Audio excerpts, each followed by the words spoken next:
Bonjour tout le monde, bienvenue à la webconférence Les programmes courts au deuxième cycle en communication publique. Donc, je me présente, Mélanie Boutin, responsable d'information sur les études pour la Faculté des lettres et des sciences humaines. Tout d'abord, je vous souhaite la bienvenue à cette webconférence et je vous remercie d'être avec nous aujourd'hui. La présentation durera une vingtaine de minutes. Durant celle-ci, vous avez des questions. Vous pouvez utiliser les questions-réponses en bas de l'écran et nous vous y répondrons. Mais sachez qu'à la fin, il y aura une période de questions à laquelle vous pourrez poser directement vos questions à la direction de programme, soit en levant la main pour de vive voix que vous puissiez poser vos questions en utilisant les questions-réponses également. La séance d'information est enregistrée, donc vous recevrez à la suite de celle-ci le lien pour la visionner de nouveau si vous le désirez.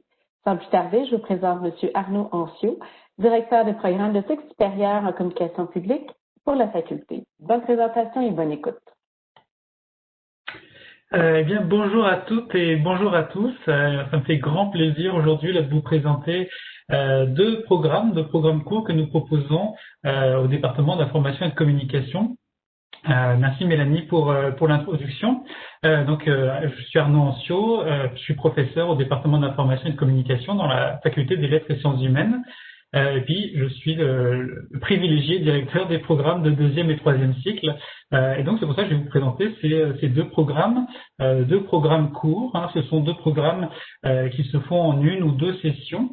Je vais vous en présenter un peu les enjeux, les principaux objectifs, comment ils s'organisent d'une session à l'autre, quels sont les cours principaux qui sont présents dans ces deux courts programmes, les conditions d'admission, puis un peu les débouchés que vous pourriez espérer si vous rejoignez l'un ou l'autre de ces deux programmes. Alors, les deux programmes que je vous présente aujourd'hui, les deux programmes courts, sont le micro-programme de deuxième cycle en communication et journalisme scientifique, premier programme court, et le second, le diplôme d'études supérieures spécialisées en relations publiques, qu'on appelle tout simplement le DESS en relations publiques. Alors ces deux programmes courts, évidemment, ont des objectifs et des rôles assez distincts. Le micro-programme de deuxième cycle en communication et journalisme scientifique, c'est un programme court qui existe depuis quelques années maintenant, qui a pour but, je pense que vous en doutez, de vous préparer à comprendre et à maîtriser les enjeux principaux et la pratique de la communication scientifique. Donc, en résumé, toutes les pratiques qui visent à vulgariser la science, qui visent à rendre accessible au grand public notamment des phénomènes scientifiques ou les enjeux scientifiques de l'heure.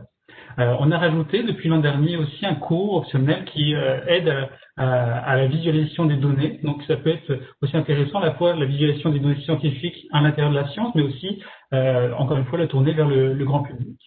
Le but de ce micro-programme, c'est d'aider à développer des habiletés en communication vers le grand public, y compris pour des personnes qui ne sont pas nécessairement formées en communication à la base et qui peuvent venir de différents milieux, de différents domaines, avec des expériences qui potentiellement n'ont rien à voir avec la communication.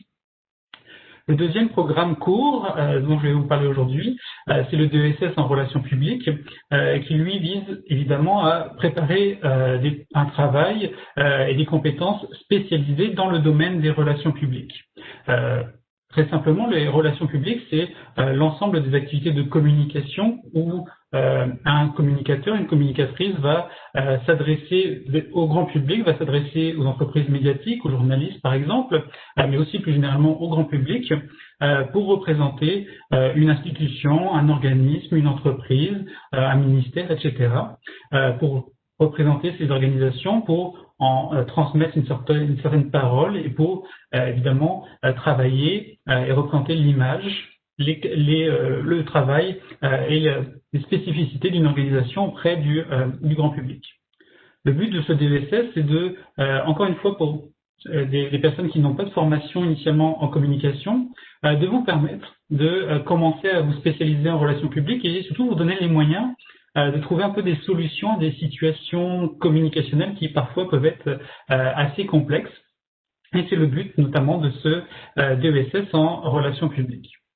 Alors je vais me permettre de vous présenter très succinctement les principaux cours qui composent ces deux micro-programmes. micro-programme de deuxième cycle en communication et journalisme scientifique tout d'abord. En fait, ce micro-programme comporte 3 cours. C'est un micro-programme de 9 crédits, donc ça se fait évidemment assez rapidement. 2 cours obligatoires qui sont donnés à l'automne. Donc pour la prochaine session, ils seront offerts normalement à l'automne 2021.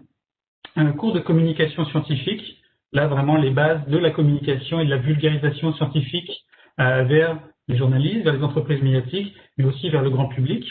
Et un cours qui s'intitule Sciences et grands défis de l'humanité, qui est un cours en quelque sorte où vous allez pouvoir faire le tour d'un certain nombre d'enjeux, d'un certain nombre de thématiques qui se posent actuellement comme grands enjeux de la science, en santé, en ingénierie, en physique, en chimie, etc. Le but étant, si vous n'avez pas forcément de formation scientifique au sens des sciences dures, eh bien ça vous donne un aperçu des questions et des enjeux de l'heure. Et puis, si vous avez déjà une formation spécialisée dans un domaine des sciences dures, eh bien vous allez aussi avoir un meilleur panorama, une meilleure connaissance de ce qui se fait dans d'autres disciplines scientifiques. Ce qu'on demande également dans ce micro-programme, c'est de suivre un cours optionnel qui peut être le cours de journalisme scientifique. Donc là, vraiment, le travail dans une entreprise de presse de vulgarisation de ce qui est reçu par des communicateurs et communicatrices scientifiques, ou le cours de journalisme de données que je mentionnais un peu en préalable, donc là qui vise vraiment la mise en forme et la préparation de données pour les rendre accessibles au grand public. C'est un cours qui s'est donné pour la première fois avec un beau succès l'hiver passé, l'hiver 2019, et qu'on va redonner cet hiver, l'hiver 2020, pardon, et qui va se redonner cet hiver 2021 par un spécialiste, un journaliste qui est spécialiste du journalisme de données. Donc ces cours, ces 4 cours, je le précise, sont accessibles entièrement à distance. Le micro-programme est conçu pour être accessible entièrement à distance. Et donc ces 4 cours, quel que soit le contexte, un peu particulier dans lequel nous vivons aujourd'hui, lié à une crise sanitaire ou, espérons-le, même avec une sorte de retour à la normale que je pense toutes et tous nous souhaitons le plus rapide possible, bien dans tous les cas, ce micro-programme là est conçu pour être suivi à distance, à temps partiel, évidemment avec 1, 2, éventuellement 3 cours par session, vous laissant une certaine souplesse, mais ça reste accessible à distance et donc c'est compatible avec un emploi du temps qui peut être parfois chargé, ça peut être compatible avec une autre formation en même temps ou un travail à temps partiel ou à temps plein à côté de ce micro-programme. Deuxième programme court, donc le DESS en relations publiques. Là, c'est un programme de 30 crédits, donc évidemment un peu plus important, ça représente 15 cours, et la façon dont il est 10 cours, pardon. Et la façon dont il est organisé, ce DESS, c'est 6 cours obligatoires et 4 cours optionnels. Les 6 cours obligatoires que je vous indique ici visent en fait à vous donner les bases en relations publiques, en communication et relations publiques. Même si vous n'avez pas de formation en communication, et particulièrement évidemment en relations publiques, pour vous permettre d'être habile et d'être compétent pour travailler en relations publiques. Donc c'est des cours à la fois de base en communication et relations publiques, puis tout au long de la session, avec une progression d'une session aussi à l'autre, eh bien vous allez pouvoir vraiment développer ces habiletés communicationnelles. Donc c'est des cours qui visent, je n'entrerai pas dans les détails, des choses assez simples et pratiques comme la rédaction et la préparation d'un communiqué de presse, les relations avec les entreprises médiatiques, les formes de rédaction numériques ou non numériques en relations publiques, la gestion des sites web, etc., qui peuvent être mobilisés. Bref, tout un ensemble de compétences à la fois pratiques et en partie aussi théoriques pour vraiment bien comprendre les enjeux des relations publiques. Vous avez aussi dans ce DESS 4 cours optionnels, en fait 4 cours que vous pouvez choisir parmi une liste assez importante de cours optionnels potentiels en communication, des cours de deuxième cycle. Donc, vous en ai indiqué quelques-uns comme ça pour vous donner une idée. C'est des cours qui peuvent toucher directement les relations publiques également, communication et affaires publiques, par exemple, qui va traiter du lobbying notamment, un cours d'études de cas en communication institutionnelle, un cours de stratégie de gestion du risque par la communication, un cours de stratégie de communication institutionnelle, bref, des cours qui vont être vraiment directement liés aux relations publiques, où vous pouvez suivre d'autres cours également en communication pour aller trouver d'autres aspects de la communication et de la communication publique. généralement, ce que l'on recommande aux étudiants et aux étudiantes de ce programme, si vous souhaitez être à temps complet dans le programme, c'est de suivre 5 cours à l'hiver, 5 cours à l'automne, donc 15 crédits à chaque session. Ça vous permet de faire le DESS vraiment en une année. Éventuellement, le DESS peut aussi être suivi à temps partiel avec des cours qui vont s'étaler sur plus que 2 sessions. Là-dessus, c'est aussi entièrement possible. Je précise que le DESS, comme le microprogramme pour cette année, est offert principalement à distance, mais ça c'est dans le contexte actuel de la crise sanitaire où évidemment on s'est organisé dans le département pour que la plupart des cours et donc notamment la totalité des cours du DESS soient accessibles à distance pour les étudiants qui ne peuvent pas nécessairement se rendre sur le campus pour des raisons d'éloignement, pour des raisons aussi même de protection sanitaire, mais on ne sait pas encore quelle va être la situation à l'automne 2021, évidemment encore plus à l'hiver 2022. Donc potentiellement cet hiver, c'est sûr que les cours sont à distance, ils ont prévu pour être accessibles à distance, mais potentiellement les cours du DSS à partir de l'automne reviendront peut-être en partie en présentiel surtout, et on souhaite si la situation sanitaire s'améliore au Québec et dans la région de la capitale nationale. Alors, je vous ai mentionné quelques cours optionnels juste pour vous donner une indication de ce à quoi vous pourriez avoir accès. En fait, on a un nombre de cours optionnels qui est assez important, qui vont toucher différents domaines de la communication au-delà des relations publiques, qui vont toucher par exemple au marketing social, aux enjeux de la liberté d'expression dans le débat public, c'est évidemment un enjeu de l'heure très, très important, au journalisme de données, la médiatisation des enjeux environnementaux. Par exemple, ce sont des cours, j'en ai mis quelques-uns en gras ici, qui vont être offerts cet hiver. Les autres cours optionnels vont être renouvelés en partie pour l'automne 2021 et l'hiver 2022, donc peut-être d'autres thématiques soit vont continuer, vont être raffinés ou vont peut-être apparaître d'ici l'an prochain, mais c'est pour vous donner un peu une idée de ce que peuvent regrouper ces cours optionnels auxquels vous pourriez avoir accès dès cet hiver. Alors, une fois que vous avez complété un programme court, que ce soit le micro-programme ou le DESS, qu'est-ce que vous pouvez faire avec cela? Alors évidemment, ce sont des programmes courts, ce ne sont pas des grades comme un baccalauréat ou une maîtrise. Donc, que ce soit le micro-programme ou le DESS, ce sont généralement pas des programmes qui vont être, par exemple, reconnus en tant que tels dans une convention collective, par exemple. Et ce ne sont pas des programmes qui vont vous permettre, à eux tout seuls, d'être complètement autonomes en communication, surtout si je pense au micro-programme qui recoupe 3 cours. En fait, ces programmes-là, ces 2 programmes vont vous servir potentiellement de supplément et d'appoint à des formations et des expériences que vous possédez peut-être déjà, que ce soit dans une formation initiale au premier cycle ou par votre expérience d'implication ou de votre expérience professionnelle. Pour le micro-programme en communication et journalisme scientifique notamment, on peut penser que cela peut vous aider notamment à postuler ou à développer une expertise dans des postes qui de plus en plus sont tournés vers le grand public ou vers une communication interne à l'intérieur d'entreprises scientifiques, d'entreprises en ingénierie par exemple.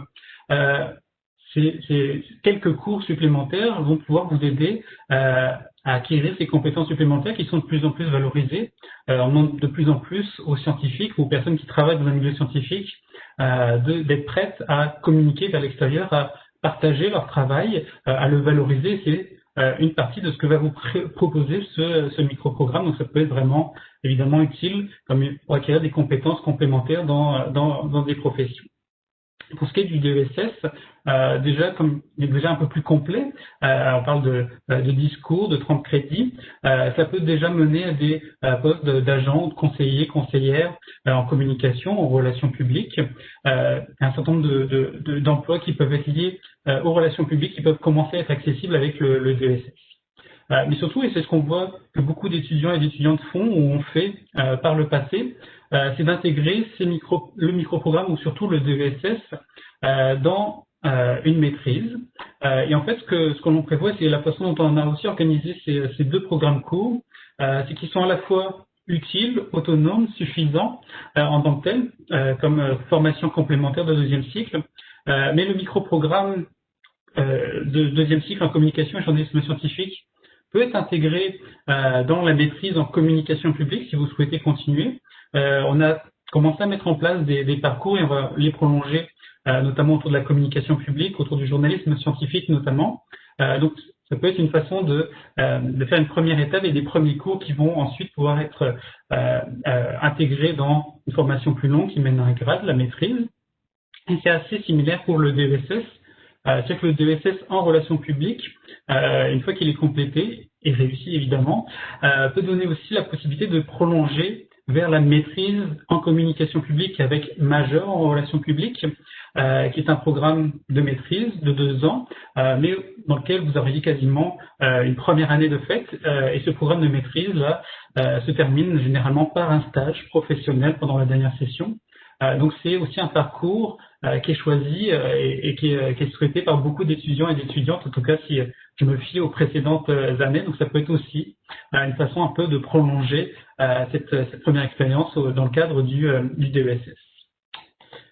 Alors avant cela, avant de savoir quoi faire et que faire après ces micro-programmes ou DESS, je vais vous donner quelques informations sur les conditions d'admission, comment commencer et débuter ces 2 programmes courts. Je précise que ces 2 programmes courts ont des admissions ouvertes à l'automne et à l'hiver. Donc, il est encore temps, là on est au mois de novembre, de faire une demande d'admission, on va considérer comme tardive, mais qui est encore possible pendant le mois de novembre pour l'un ou l'autre de ces 2 programmes courts. Ces 2 programmes, en fait, sont accessibles avec un baccalauréat ou un équivalent. Donc un grade de premier cycle qui peut être issu de tous les domaines possibles. Comme je le mentionnais, ce sont des programmes qui visent notamment des étudiants et des étudiantes qui n'ont pas de formation en communication. On ne vous demande pas d'avoir des prérequis ou des préalables en communication. Justement, ces 2 programmes courts vont vous aider à progresser dans ce domaine. Donc même sans formation préalable, je dirais presque surtout sans formation préalable en communication, c'est possible d'accéder à ces 2 programmes courts dès lors que vous avez un bac de premier cycle qui doit être ou qui aurait dû être validé normalement avec une moyenne de 3 sur 4,33, comme d'ailleurs beaucoup de programmes de 2e cycle à l'Université Laval ou dans la plupart des universités québécoises. Pour plus d'informations, je pourrais répondre éventuellement à certaines questions, mais je vous invite à consulter le site de la faculté, notamment le site du département d'information et de communication, que je vous indiquais ici en lien. Il y a un certain nombre d'informations qui reprend aussi la présentation des 2 programmes, où vous pouvez aller regarder dans le détail chaque cours, le descriptif de chaque cours. Ça peut vous aider et vous donner pas mal de renseignements sur le contenu, sur les objectifs aussi de ces 2 programmes courts. Et puis vous pouvez, comme je l'indiquais, jusqu'à la fin du mois de novembre, pour la session d'hiver, éventuellement aussi en vue de l'automne 2021, vous pouvez déposer aussi une demande d'admission directement à partir de mon portail. Si vous êtes déjà étudiant ou étudiante de l'Université Laval, vous avez juste à vous connecter sur mon portail et préparer cette demande d'admission. Sinon, il faudrait peut-être créer un compte sur mon portail et ajouter un certain nombre de documents, mais ça se fait de manière assez simple et assez aisée. Donc, je vous invite à le faire directement sur mon portail pour demander votre admission au programme, l'un de 2 programmes courts. Je vous propose, je ne sais pas s'il y a quelques questions qui ont été posées. Sinon, ce que je vous inviterais à faire aussi, je l'ai pas mentionné, puis je vais peut-être terminer là-dessus s'il n'y a pas des questions, c'est que je vous ai présenté quelques éléments assez succincts. J'ai essayé de rester le plus synthétique possible aujourd'hui, mais je vous invite à nous écrire, que ce soit l'équipe de la faculté des lettres et sciences humaines, notamment Mélanie Boutin, de m'écrire directement comme directeur de programme pour pouvoir répondre à toutes vos questions. Évidemment, chaque parcours est un peu personnel, un peu individuel, et donc moi je pourrais peut-être aussi vous conseiller plus individuellement, répondre à vos questions sur votre parcours, sur ce que vous souhaiteriez faire. Je suis là pour ça, comme directeur de programme, puis ça me fera plaisir de vous aider. Donc je vais répondre éventuellement et je vais revenir aux questions s'il y en a, mais sinon je vous inviterai à m'écrire. Je vous indique ici mon adresse courriel. Donc c'est arnaud.ancio@com.ulaval.ca. Si jamais vous avez des questions, vraiment n'hésitez pas, je suis là pour ça, que ce soit pendant la demande d'admission, avant ou même après d'ailleurs. Je suis vraiment là pour ça, donc n'hésitez pas, encore une fois, ça me fera plaisir de répondre à toutes vos questions. Merci beaucoup, Arnaud, pour cette belle présentation. Donc, je rappelle la manière de poser vos questions. Vous avez l'option d'utiliser les questions-réponses en bas de l'écran, mais également lever la main. À ce moment-là, débloquera votre micro. Mais j'ai déjà une question pour vous, Arnaud. Dans le cadre du ESS en relations publiques, est-ce qu'il y a des cours qui se donnent le soir ou les fins de semaine ou pendant l'été, par exemple, pour une personne qui est déjà en emploi? Donc, comment qu'elle peut jumeler la formation en même temps? Oui, alors on n'a pas de cours qui sont offerts pendant l'été, en tout cas pas pour l'instant. Peut-être que c'est quelque chose qui changera dans les prochaines années, mais pour l'instant c'est pas prévu qu'on ait de cours qui soient offerts pendant l'été. Par contre, on a un certain nombre de cours qui sont du DESS qui sont offerts le soir, justement pour s'adapter aux horaires. Donc souvent on a des cours qui sont offerts à partir de 18h30, que ce soit parmi les cours obligatoires ou même dans certains cours optionnels, donc qui peuvent être accessibles. Donc généralement les plages horaires vont commencer à 18h30 pour un 3 heures. Évidemment, en plus là dans le contexte actuel, on a pas mal de cours qui sont à distance. Donc parfois les cours peuvent avoir des horaires un peu plus malléables, sans forcément par exemple qu'il y ait des séances à chaque semaine ou des séances prédéterminées. Puis on a aussi un cours dans tous les cas, crise mondiale ou pas crise mondiale, qui est offert à distance à chaque année, le cours technologie et relations publiques. Donc celui-là reste accessible aussi avec une certaine flexibilité dans l'horaire de suivi. Parfait, merci beaucoup. J'ai une autre question qui a été posée. Dans le cadre du DSS, là, est-ce qu'il y a un volet un petit peu plus pratique appliqué dans les cours qu'on peut voir? Puisque je crois qu'il n'y a pas de stage dans le programme.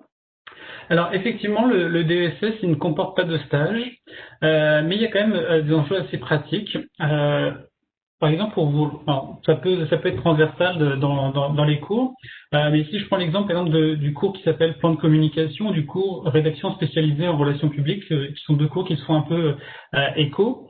Déjà les apprentissages là sont vraiment très très pratiques, c'est vraiment comment préparer un plan de communication pour une organisation, pour une institution. Donc vraiment, quelles sont les différentes étapes pour mettre en place un plan de communication qui va bénéficier à ces organisations. Et généralement, dans ce cours-là, et ça se prolonge dans rédaction spécialisée en relations publiques, où il y a un certain écho entre ces deux cours, on travaille avec donc, les étudiants et les étudiantes travaillent avec des cas concrets, avec des cas réels, qui sont parfois directement des commandes ou des demandes d'organisation, d'institutions. Donc c'est vraiment c'est pas un cours théorique, même s'il y a toujours un petit peu de théorie là, ou de protocole auquel on peut réfléchir, comment des règles et des façons de faire des plans de communication, mais c'est aussi très pratique puisque c'est vraiment comment le mettre en place pour une organisation donnée dans certains cas. Donc c'est vraiment des cours qui peuvent être très appliqués. Pour ce qui est du stage, c'est sûr que c'est souvent souhaité par les étudiants, les étudiantes. Dans le cas du DSS, on a entre guillemets pas la place de mettre un stage. Puis aussi, c'est que ça prend un certain nombre d'expertise pour quand même aller faire un stage. Et c'est pour ça qu'on garde le stage pour, comme je le mentionnais, la maîtrise avec majeur en relations publiques. En fait, parce que ce qu'on estime, et ça se vérifie vraiment aussi avec les personnes avec lesquelles on travaille, dans le monde professionnel notamment, c'est que les stages de deuxième cycle, on les conçoit vraiment comme des stages, non pas d'observation, mais vraiment des stages autonomes, c'est-à-dire avec vraiment des personnes qui vont travailler en relations publiques, qui vont avoir une première expérience en relations publiques, mais qui doivent être autonomes, qui doivent avoir déjà des habiletés, des compétences développées dans les cours. Donc c'est pour ça qu'on le réserve pour la fin de la maîtrise. Une fois que toutes ces compétences, cette expertise en fait est déjà maîtrisée, eh bien à ce moment-là, il devient temps et possible d'aller faire ce stage pour qu'il soit utile, puis pour qu'il soit utile pour l'employeur, qu'il soit utile aussi pour l'étudiant ou l'étudiante. Et c'est un équilibre qu'on a trouvé qui marche assez bien parce qu'on voit généralement, c'est que très souvent maintenant, le stage depuis plusieurs années, le stage en relations publiques à la fin de la maîtrise débouche souvent par une embauche ou par une prolongation dans le milieu professionnel. Donc en gardant ce stage vraiment à la fin de la maîtrise, ça nous permet aussi de favoriser l'intégration et l'employabilité des étudiants, des étudiantes qui finissent la maîtrise. Mais encore une fois, comme je le disais, une fois que le DESS est terminé et réussi, il est généralement possible de le prolonger par la maîtrise. On intègre en quelque sorte le DESS dans une première année de maîtrise et je dirais qu'il y a beaucoup d'étudiants et d'étudiantes là qui l'ont fait et qui continuent à le faire à chaque année. Ça marche assez bien. Merci beaucoup pour cette réponse très complète. Donc, voilà, je vous laisse le mot de la fin, Arnaud. Je vois pas d'autres questions. Merci beaucoup. Encore une fois, merci à toutes et à tous. Ça m'a fait plaisir là, de vous présenter un peu ces éléments. Merci aussi pour vos questions. Encore une fois, je risque de me répéter, mais n'hésitez pas à m'écrire à mon adresse courriel là, si vous avez des questions ou des demandes plus individuelles, plus personnelles en lien avec votre dossier. Pardon. J'en profite aussi pour vous dire que, puisque je parlais de maîtrise, qu'il y aura aussi une autre webconférence, une autre présentation qui aura lieu le mercredi prochain, le mercredi 11, même heure, quasiment même endroit, donc il y aura lieu aussi en ligne, le mercredi 11 à 12 heures, dans laquelle je présenterai aussi les programmes de maîtrise, dont celui dont j'ai commencé à parler, donc la maîtrise avec majeur en relations publiques. Donc n'hésitez pas aussi, si ça vous intéresse, à participer à cette webconférence. Et sinon, je reste à votre disposition pour échanger sur l'ensemble des programmes en communication publique. Merci encore pour votre attention, puis pour toutes vos questions, puis peut-être à très bientôt.